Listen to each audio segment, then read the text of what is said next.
শুরু করছি একটা কবিতা নিয়ে। বাংলা টাংলা, লিখেছেন অপূর্ব দত্ত। অ্যানুয়ালের রেজাল্ট হাতে বাড়ি ফিরল ছেলে। মা বলল, কোন পেপারে কত নাম্বার পেলে?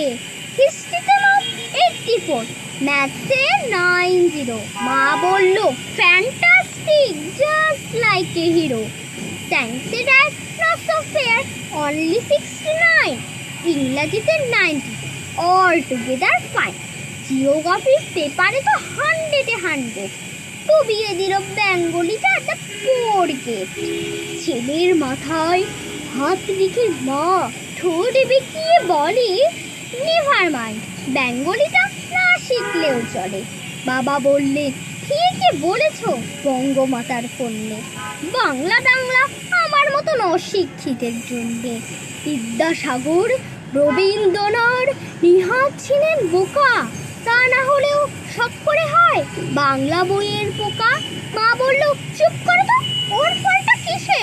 স্কুলে কেন বেঙ্গলিটা পড়ায় না ইংলিশে? ধন্যবাদ সবাইকে।